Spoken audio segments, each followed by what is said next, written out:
বাংলাদেশের খুনি হাসিনা শত শত মানুষকে গুম এবং হত্যা করে এখন ইন্ডিয়ায় পালিয়ে বেড়াচ্ছে। এবার বাংলাদেশের সাধারণ জনগণের পাশে দাঁড়ালো কলকাতার সুপারস্টার চিফ। এদিকে শেখ হাসিনাকে আশ্রয় দেওয়ায় এবার নরেন্দ্র মোদীর উপর ক্ষেপেছে ওপার বাংলার জনপ্রিয় সব নায়করা।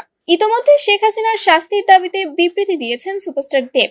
এবার সেই তালিকায় যোগ হলো আরেক সুপারস্টার জিৎ ভারতের প্রধানমন্ত্রী নরেন্দ্র মোদীকে উদ্দেশ্য করে বলেন, শেখ হাসিনাকে আশ্রয় দিয়ে আপনি বড্ড ভুল করেছেন। বাংলাদেশ আমাদের প্রতিবেশী রাষ্ট্র, আপনার উচিত হবে খুব শীঘ্রই হাসিনাকে গ্রেফতার করে বাংলাদেশে ফিরিয়ে দেওয়া, না হলে বাংলাদেশের জনগণ ভারতের প্রতি আস্থা রাখবে না, আর বাংলাদেশের মানুষের ভালোবাসা চিরদিনের জন্য হারাবেন। এ সময় জিৎ বাংলাদেশের সাবেক প্রধানমন্ত্রী শেখ হাসিনার বিরুদ্ধে তীব্র সমালোচনা করেন এবং তার শাস্তির দাবি জানান। নায়ক জিৎ বলেন, শেখ হাসিনা শুধুমাত্র একজন প্রধানমন্ত্রী ছিলেন না, তিনি বাংলাদেশের গণহত্যার সাথে জড়িত একজন অপরাধী।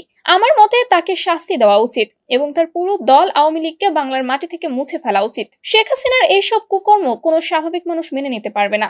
এমন একজন স্বৈরা শাসককে আশ্রয় দিয়ে ইন্ডিয়ান সরকার ভুল করেছে। সুতরাং অতি বিলম্বে তাকে বাংলাদেশের প্রশাসনের হাতে হস্তান্তর করা হোক। তো দর্শক, বাংলাদেশের মানুষের প্রতি কলকাতার সুপারস্টারদের এমন ভালোবাসা দেখে আপনাদের অনুভূতি কি, তা অবশ্যই জানিয়ে দিবেন ভিডিওর কমেন্ট বক্সে।